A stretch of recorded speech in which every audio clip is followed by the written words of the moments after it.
PSC অফিসে এসেছিলাম, public service commission লোকসেবা আয়োগ। অনেকগুলো দাবি নিয়ে এসেছিলাম, যেমন হচ্ছে আগামী পিএসসি ক্লার্কশিপ পরীক্ষা, আরও কিছু দাবি নিয়ে। তো যাতে সিঙ্গেল শিফটে হয় বা আরও কিছু যেগুলো আমাদের প্রবলেম, মিসলেনিয়াস এক্সাম বা এলডিএক্স এক্সাম আছে, সেগুলো নিয়ে আমরা এসেছিলাম। তো সেইগুলোই পরপর আমরা বিস্তারিত বলবো। আমরা প্রথমে অ্যাসিস্ট্যান্ট সেক্রেটারির সাথে কথা বললাম, ডেপুটি সেক্রেটারি তিনিও কথা বললেন, তারপর আবার আমরা সেক্রেটারির কাছে গিয়েছিলাম। তো যাবতীয় কী কথা হলো সেইগুলোই কথা বলবে। শুরু করো।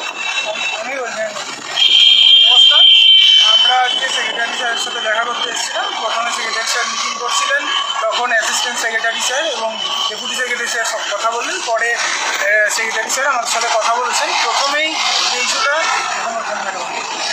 যে ইস্যুটা আমরা বলছি সেটা হচ্ছে, আপনারা জানেন ল্যাব অ্যাসিস্ট্যান্ট আর হাইকোর্টে এলডিএ পরীক্ষা একসাথে করেছে, সেই বিষয় নিয়ে আমরা তুলে ধরেছি। তো তখন সেক্রেটারি স্যার বললেন যে পরীক্ষাটা আমরা পিছাবো এবং পিছানোর পর সেটা অক্টোবরের লাস্ট উইকে করার একটা সম্ভাবনা আছে। 27শে অক্টোবর একটা সম্ভাব্য ডেটের কথা উনি বললেন। পরবর্তী যে ইস্যুটার কথা আসি, সেটা হচ্ছে বিভিন্ন সিকিউরিটি মেজারের কথা। সেটা হলো মিসলেনিয়াস পরীক্ষায় বিভিন্ন সেন্টারে কড়াকড়ি হয়েছে, আগের থেকেও বেশি কড়াকড়ি হয়েছে, কিন্তু তারপরেও অনেক সেন্টারে ঠিকমতো পাস হয়নি, ঠিকমতো লিস্টিং হয়নি, কাজে ওএমআরে দিতে গলতি করেছে, ঠিকমতো চেকিং হয়নি, ঠিকমতো সিকিউরিটি মেজার ফলো করা হয়নি। সেই বিষয়গুলো আমরা বললাম এবং সেই সম্বন্ধে আমরা বিভিন্ন স্কুলের নামও দিয়েছি, যেটা সেক্রেটারি স্যার আগেরবারে ডেপুটেশনে আমাদের কাছে চেয়েছিলেন। সেই বিষয়ে আমরা স্যারকে জানিয়েছি। স্যার বলেছেন ওগুলো সেন্টার নিয়ে ওনারা পদক্ষেপ নেবেন এবং পরবর্তী যে পরীক্ষাগুলো আসছে, মানে ক্লার্কশিপ বা অন্যান্য পরীক্ষায় এখন যে সিকিউরিটি বা নিরাপত্তার যে গাফিলতি হয়েছে সেটা যাতে আর না হয়, সেই বিষয়টা নিয়ে ওনারা আরও ওয়াকিবহাল হয়েছেন এবং সেই বিষয়টা নিয়ে আরও কড়া পদক্ষেপ নেবেন। বাকিটা ইন্দ্রদা বলে ক্লার্কশিপের যেটা 4টে শিফটে হওয়ার কথা হয়েছে, 4টে শিফটে হওয়ার কথার পিছনে যেটা যুক্তি দেওয়া হয়েছে যে আমাদের যে অ্যাভেলেবেল এবং অ্যাভেলেবেল ম্যান পাওয়ার বা স্টাফ, বিভিন্ন ক্ষেত্রে স্টাফ মানে এখানে সমস্ত ধরনের staff, starting from the law and order, invigilator, district and everything, যা যা একটা এক্সামিনেশন প্রসেসের সঙ্গে অ্যাসোসিয়েট থাকে সমস্ত লেভেল, প্রতিটা লেভেলে। তো সেইটার জন্যে, সেইটা কম থাকার জন্যে এটা 4টে শিফটে করতে চাই। 4টে শিফটে করার পিছনে বা 2টো শিফটে এক্সামটা করা হয়, তাহলে যে পরিমাণ ভেন্যু যদি লাগে এবং যে পরিমাণ ম্যান পাওয়ার লাগে তাদেরকে কন্ট্রোল করা, এবার এই কন্ট্রোলের পিছনে কন্ট্রোলটা যেহেতু ডিসেন্ট্রালাইজড ওয়েতে হয়, সেই ক্ষেত্রে পিএসসির হাতে সব ব্যাপারটা থাকে না। বিভিন্ন ডিপার্টমেন্টের ওপর, এদের অ্যাসোসিয়েট ডিপার্টমেন্টের ওপর নির্ভর করতে হয়। যখনই এরকম ডিপার্টমেন্টের স্টাফ সংখ্যা বেড়ে যায় তখন এরা কন্ট্রোলটা করতে পারে না, কন্ট্রোল হারিয়ে ফেলে।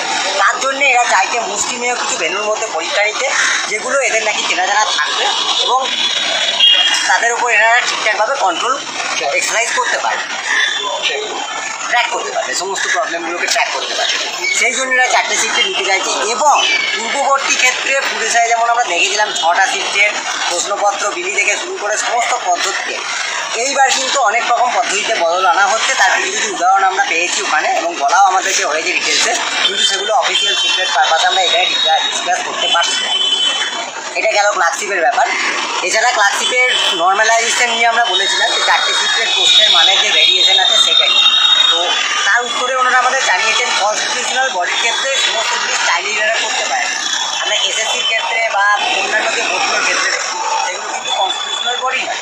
কনস্টিটিউশনাল বডির রেজলিউশন নেওয়ার কিছু নির্দিষ্ট পদ্ধতি আছে, সেই পদ্ধতিগত এদের ব্যাপার কিছু আছে, সেগুলো এনারা চেষ্টা করবেন। আর কোশ্চেন লেভেলটা মেনটেন করার জন্য এনারা সেরকম সেট বানাবার চেষ্টা করছেন যাতে কোশ্চেন লেভেলটা অ্যাটলিস্ট মেনটেন হয় বিভিন্ন ক্ষেত্রে। মানে যেটা আমরা পুলিশে দেখেছিলাম প্রথম শিফট এবং 6th শিফটে প্রশ্নের মানের অনেক পার্থক্য, এটা যতটা সম্ভব মিনিমাইজ করা যায়। এবং এই প্রসঙ্গে আমরা ডাকওয়ার্ড পুলিশ স্টার মেথডের উদাহরণটাও দিয়েছিলাম 1992 ওয়ার্ল্ড কাপের সাপেক্ষে। ওনারা সেটাতে এগ্রি করেছেন যতটা সম্ভব স্ট্যাটিস্টিক্যালি হোক বা ম্যানুয়ালি হোক ওনারা এই এররটাকে মিনিমাইজ করার চেষ্টা করবেন।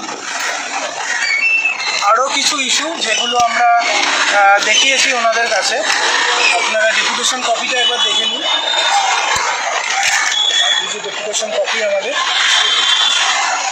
আরও যে ইস্যুগুলো সম্বন্ধে আমরা বলছি সেটা হচ্ছে WBCS এর 2022-এর যে মার্কস, মেন্সের 2022-এর মেন্সের কথা যেটা বলা হয়েছে, মেন্সের মার্কসের কথা, যেটা রেজাল্টের কথা, তো অনেক দিন ধরেই আমাদের বলা হয়েছিল আগের ডেপুটেশনে যে আগস্টের শেষে বা সেপ্টেম্বরের শুরুতে মাঝামাঝি করে আসবে। তো আমরা সেটা আরেকবার তুলে ধরি যে কেন এখনও অবধি আসছেন না। তখন অ্যাসিস্ট্যান্ট সেক্রেটারি স্যার এবং সেক্রেটারি স্যার দুজনেই বললেন পুজোর ছুটির আগে, 7 তারিখ থেকে পুজোর ছুটি আসছে, তার আগে সম্ভবত ওনারা একটা অ্যাসিউরেন্স আমাদের দিলেন যে ওনারা 2022-এর মেন্সের রেজাল্ট বার করবেন। এবং 2021-এর WBCS 2021-এর যেহেতু পদ্ধতি পুরো কমপ্লিট হয়ে গেছে, গ্রুপ ABCD, তো এখন ইন্ডিভিজুয়াল মার্কসের আমরা একটা দাবি তুলেছিলাম মেন্স অ্যাপিয়ারিং ক্যান্ডিডেটের জন্য। তো ওনারা সেটা আগেও বলেছিলেন দেবেন, চেষ্টা করছেন, রেজাল্ট বেরোলে তারপর দেবেন। যেহেতু আমরা আগেরবার আসার দিন 18 জুলাই রেজাল্ট বেরোয়, আমরা আজকে আরেকবার রিমাইন্ডার দিলাম এবং বললাম যে যাতে বের করে দেওয়া হয়। ওনারা বললেন হ্যাঁ, এটা বের করে দেওয়া হবে। আরও যে ইস্যুগুলোর কথা আমরা টুকটাক তুলে ধরেছি, RTI এর একটা অনলাইন পরিষেবা চালু করা যায়, যাতে অনলাইনে RTI করা যায়। এছাড়া বিভিন্ন ক্ষেত্রে যেটা হচ্ছে প্রসেসের যে লেন্দিনেস, একটা প্রসেস কমপ্লিট করতে 2 বছর 3 বছর সময় লেগে যাচ্ছে, সেটাকে যাতে মিনিমাইজ করা যায় সেই বিষয়গুলো সম্বন্ধে আমরা বলেছি। আর ক্লার্কশিপ নিয়ে বাকি ইন্দ্রদা বললো, আর নিয়ে আমাদের ল্যাব অ্যাসিস্ট্যান্ট নিয়ে আমাদের নতুন একজন সদস্য রাহুল বলবে, ল্যাব অ্যাসিস্ট্যান্ট নিয়ে বলবে। ল্যাবরেটরি অ্যাসিস্ট্যান্ট যেটা ফরেন্সিক সায়েন্স ল্যাবরেটরি এবং হাইকোর্টের যে ল ডিভিশন অ্যাসিস্ট্যান্ট, যেটা দুটো পরীক্ষাই একই ডেটে পড়েছে। PSC প্রথম জুন মাসে যে ক্যালেন্ডার পাবলিশ করেছিল তাতে পরীক্ষাটা ল্যাব অ্যাসিস্ট্যান্টের 25 আগস্ট শিডিউল করা হয়। তো সেক্ষেত্রে কিছু প্রবলেমের জন্য আবার 22 সেপ্টেম্বর রিশিডিউল্ড হয় এবং সেখানেও ভেন্যু রিলেটেড কিছু প্রবলেমের জন্য সেক্রেটারি স্যার বললেন, তো আবার 29 তারিখ শিডিউল হয়েছিল। তো অনেকেরই প্রবলেমটা হয়েছে, অনেকেই মেল করেছিল আইটি সেলে, আমরা আইটি সেলে বলেও ছিলাম, আইটি সেল থেকে মেল অ্যাটাচ করার কথা বলা হয়েছে, কিন্তু আমরা ফার্দার আজকে সেক্রেটারি স্যারের কাছে গেলাম, কথা বললাম। উনি বললেন যে এটা দেখা হবে এবং সম্ভবত একটা নতুন ডেট দেওয়া হচ্ছে পুজোর পরে, অক্টোবর মাসের লাস্ট উইকে, এবং সেটা ওয়েবসাইটেই জানিয়ে দেওয়া হবে। তো এটা একটা পজিটিভ দিক। তো মেনলি যেটা আমরা বলি, প্রথমত আমাদের যেটা মূল আজকে দাবি ছিল একটাই, যে PSCটা সিঙ্গেল শিফটে করানো, এটাই আমাদের মূল দাবি ছিল, যাতে সিঙ্গেল শিফটে করা যায়, সেই দাবি নিয়ে আমরা এসেছিলাম। তো ওনারা যথেষ্ট একটা যুক্তি দিলেন এবং সত্যি এটা যুক্তিগত। ওনারা বললেন যে আমরা যদি সিঙ্গেল শিফটে করি সেই ক্ষেত্রে দুর্নীতি হওয়াটা বেশি সম্ভাব্য, আর যদি 4টা শিফটে সেভাবে সিকিউর করে করা হয় সেক্ষেত্রে দুর্নীতির সম্ভাবনাটা কম। এটা ওনারা আমাকে বোঝালেন কী করে বলি। ওনারা বললেন যে ধরেন আমরা 1টা থেকে বা 12টা থেকে 1টা পর্যন্ত একটা শিফটে এক্সাম নিলাম, তাহলে দূরে দূরে সেন্টার পড়বে, 7 কিলোমিটার 70 কিলোমিটার 1 কিলোমিটার দূরে সেন্টার পড়বে, সব কোশ্চেন PSC থেকেই যাবে। তো যেহেতু সেক্ষেত্রে লং ডিস্টেন্স, মানে কোশ্চেনটা যেহেতু 2 ঘন্টা বা 3 ঘন্টা সময় নিয়ে নেবে, তো সেই মাঝখানে সময়টাতে দুর্নীতির সম্ভাবনাটা বেশি। কিন্তু যদি বললো আমরা দুদিনে করাই, দুদিনে 4টা শিফটে যদি এক্সাম করা, তাহলে ওরা মাঝখানে টাইমিংটাও গ্যাপ রেখেছে, তাহলে কি ওরা ডাইরেক্ট PSC থেকে কোশ্চেন পাঠাবে। ধরেন 12টায় এক্সাম, তো এখানে একটু আগে কোশ্চেন বেরোবে, ডাইরেক্ট যাবে। আবার ধরেন 3টায় এক্সাম, তো এখান থেকে ডাইরেক্ট কোশ্চেন যাবে, আগে থেকে কোশ্চেন দিয়ে ওরা রাখবে না। তো সেই জন্যই একটা যথেষ্ট আমরা ওনার কাছ থেকে আশ্বাস পেয়েছি যে এইবারে পুরোপুরি দুর্নীতিমুক্তভাবে হবে, এইটা ওনারা বলেছেন। কারণ ওনারা সেই নিয়ে সোচ্চার হয়েছেন এবং যাতে সুষ্ঠুভাবে করা যায় তার জন্য ওনারা সব রকম প্রশাসন দিয়ে সব কিছু কথা বলেছেন। তো আমরা আশা রাখতে পারি যে এইবারে PSC ক্লার্কশিপ এক্সামটা কোনো রকমের দুর্নীতি হবে না, এটা আমরা মনে করছি। বাকি যদি বলি PSC ক্লার্কশিপ এক্সামিনেশন মিসলেনিয়াস 2024-এর আজ যেটা পরীক্ষাটা গেল, আমরা বারংবার এসছি এবং অনেকবার বলার পরেও যেটা অনেক মুদ্রা তো 1 ফিট অব্দি 2 ফিটই আছে। সিকিউরিটি ল্যাবস যেমন দেখা গেছে তেমন নিত্য নতুন জিনিস দেখা গেছে, যেটা হচ্ছে মেটাল ডিটেক্টর, কিন্তু যেটা কোনোবার ইউজ হয়নি সেই মেটাল ডিটেক্টর কিন্তু ইউজ হয়েছে কিছু কিছু স্কুল, সব স্কুলে নয়। এবং যে স্কুলে হয়নি সেই স্কুলের প্রত্যেকটা তথ্য কিন্তু ওনাদের কাছে আমরা দেখে এসেছি, ওনারা আছেন। এবং এমনকি বেথুন স্কুল নামে একটি স্কুলের কাছে যখন এই কমপ্লেনটা এসছে যে ওই স্কুলে ঠিকঠাকভাবে চেক হয়নি, সেই বেথুন কলেজ, তো ওই স্কুল কলেজ যাই হোক, তো এইবারে ওই ভেন্যুটিকে কিন্তু ওনারা ফাইনালিভাবে বাতিল করে দিয়েছেন। এবং এরকমও বলেছেন যে এরকম আরও ভেন্যুতে যদি সিকিউরিটি ল্যাবস দেখা দেয় ওনাদের ইনভেস্টিগেশন এখনো পর্যন্ত মিসলেনিয়াসে যা যা হয়েছে ওনারা কিন্তু বাতিল করবেন। এটা বেশি ভালো স্টেপ নিয়েছে। এবং ওনারা যে ওদের গাইডলাইন, যেটা গাইডলাইনটা দিয়ে দেয় পুলিশ প্রশাসনের কাছে, যে চেকিং গাইডলাইন, সেই গাইডলাইনটা ভয়াবহভাবে স্ট্রিনজেন্ট করেছে, আরও মানে ইম্প্যাক্ট ওয়াইজ করেছে যে কঠোর হতে হবে। এবং ওনারা, আমরা যখন এইটা বললাম যে যদি কঠোরভাবে যে আপনারা গাইডলাইন দিয়েছেন, ইমপ্লিমেন্টেশন কিন্তু করা আপনাদের দায়িত্ব নয়, আপনারা গাইডলাইন দিয়ে ছেড়ে দিচ্ছেন, ইমপ্লিমেন্টেশন করার দায়িত্ব পুলিশ প্রশাসনের। পুলিশ প্রশাসন যদি আপনাদেরকে না শোনে আপনাদের কথা, তখন কি করবেন? তখন ওনারা বললেন যে আমরা একটা প্রস্তাব দিয়েছি একটা কন্ট্রোল রুম যদি সেরকমভাবে হয়, কন্ট্রোল রুম করার, যেটা আমাদের ডেপুটেশনও দাবি আমরা করেছি।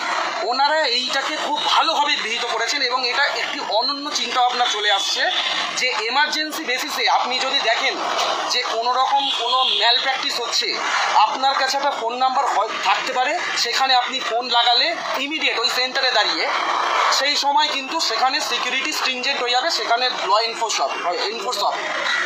তো অতএব এইটা একটা পরিকল্পনা ভাবনা চিন্তা হয়েছে, ওনাদের ডিপার্টমেন্টাল ব্যাপার, ওনারা কীভাবে এটা করবেন। আর দ্বিতীয়ত হচ্ছে ওনারা অ্যাসিওর করেছেন যে ক্লার্কশিপে কিউআর কোড যে ইউজ হয়েছে, মিসলেনিয়াসের কিউআর কোড যে ইউজ হয়েছে, ক্লার্কশিপে অনুরূপ বা তার থেকেও বেশি ভালো কোনো টেকনোলজি ইউজ হবে, যার জন্য প্রশ্ন ফাঁস কোনোভাবে হবে না। ওনারা ফুড এসআই, আমরা যখন বারে বারে বলছি ফুড এসআইতে যখন এরকম হয়েছে, বলছে ফুড এসআইটা অত্যন্ত জঘন্যভাবে সংগঠিত হয়েছে এবং ওইটা একটি এক্সেপশনাল। আমাদের অন্য কোনো পিএসসির এক্সাম এরকমভাবে কিন্তু হয়নি, এরকম এত খোলাভাবে দুর্নীতি এরকম হয়নি। ফুড এসআইটাকে নিয়ে করবেন না, মিসলেনিয়াসে সবে ট্রেলার হলো, পিকচার আমি বাকি হ্যাঁ ক্লার্কশিপে দেখুন। ঠিক আছে, তো আমরা মোটামুটি সবটাই বলে দেওয়া হয়েছে। ক্লার্কশিপ নিয়ে আমরা 4টে শিফটের ব্যাপারে যখন আমরা অনেকবার বলেছি, ওনারা বলছেন 4টে শিফটে করা হবে যাতে স্বচ্ছতাটা বজায় থাকে। তো আমরা সেই ক্ষেত্রে নর্মালাইজেশন এবং প্রত্যেকটা শিফটের প্রশ্নের মান যাতে সমান থাকে সেই বিষয়েও বলেছি। আর আমাদের মোটামুটি যা বলার মোটামুটি বলেছি, পরবর্তী পদক্ষেপে আমরা আমাদের গ্রুপে বা বিভিন্ন জায়গায় সমাজ মাধ্যমে আমরা আশ্বাস দিয়েছেন, আশা করছি পিএসসি ক্লাসে পরীক্ষাটা ভালো হবে। যতটা আশ্বাস দিয়েছেন আমরা যতটা বুঝলাম, পিএসসি ক্লাসে পরীক্ষা অবশ্যই স্বচ্ছভাবে হবে। এরপরে যদি না হয় তখন আমরা ওদের সাথে ডাইরেক্ট বলতে পারবো, কারণ ওরা যথেষ্টভাবে যুক্তিগতভাবে আমাদের আশ্বাস দিয়েছেন, সব কিছু দেখিয়ে যে পিএসসি ক্লাসে পরীক্ষা আর কোনো দুর্নীতি হবে না। তো আমরা সেই আশায় থাকছি। আশা করি আজকে ডেপুটেশন দিয়ে কাজ হয়েছে, ওনারা আমাদের পয়েন্টগুলো লিখে নিজেরা এখন মিটিং শুরু করেছেন। মানে এইবারে ডেপুটেশনটা বলা যেতে পারে একটা মানে ভালো এফেক্ট ফেলেছে, সবাই ছিলেন একসঙ্গে, ওনারা রীতিমতো মিটিং শুরু করেছেন এটা নিয়ে, এবং পরবর্তীকালে আশা করছি ভালো আমরা রেজাল্ট পাবো। তো আজ এটুকুই আমাদের ডাব্লিউপিএসসি অ্যান্টি কারাপশন স্টুডেন্টের পক্ষ থেকে। আমরা আপনার জন্য লড়বো, স্বচ্ছভাবে পরীক্ষা হবে, আমরা পাশে আছি, আপনারা আমাদের পাশে থাকবেন।